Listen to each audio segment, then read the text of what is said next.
Let's take the first question. Assalamu alaikum, my name is Ayman. I am a student and I am from Kashmir. Are there any situations in which backbiting is allowed in Islam?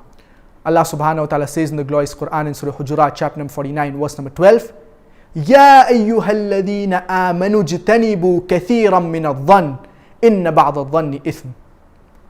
O you who believe, avoid suspicion, for suspicion in most cases is a sin.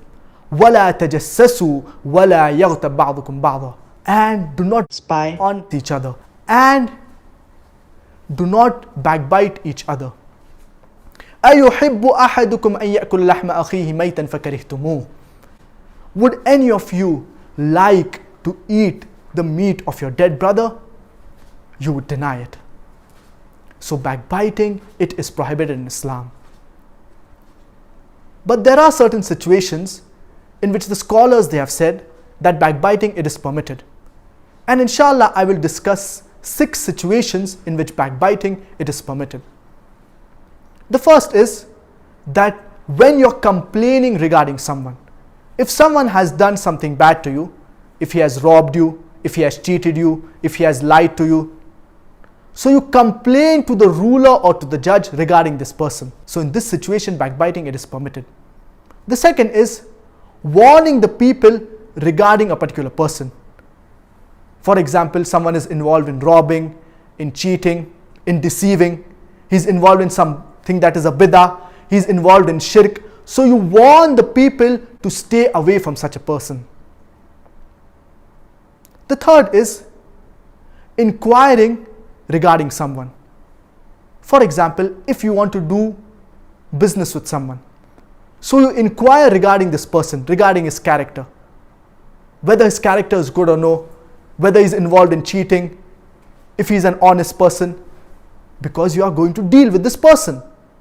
So you inquire regarding this person.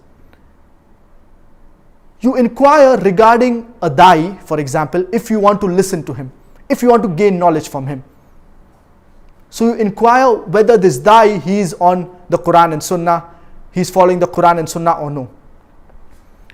You inquire regarding a scholar, if he is on the correct aqidah, if he's following the Quran and Sunnah or no.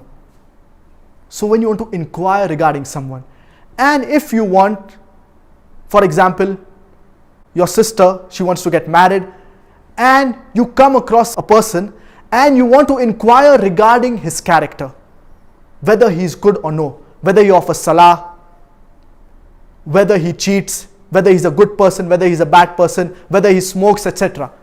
Because your sister is going to get married to this person. So you need to inquire regarding the negative traits, regarding the character of this person. So in these situations, backbiting, it is permitted. The fourth is that you warn the people regarding a public figure. For example, if a public figure, he is involved in something that is haram, he is involved in some bid'ah, he is promoting shirk, so you warn the people that they should stay away from this person. And the fifth is that you ask a scholar regarding someone.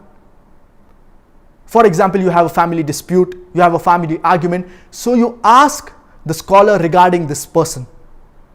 So you ask the scholar a fatwa or an opinion regarding this family dispute, and you need to explain the family dispute. So you need to mention the bad things or the bad points that this person has done to you.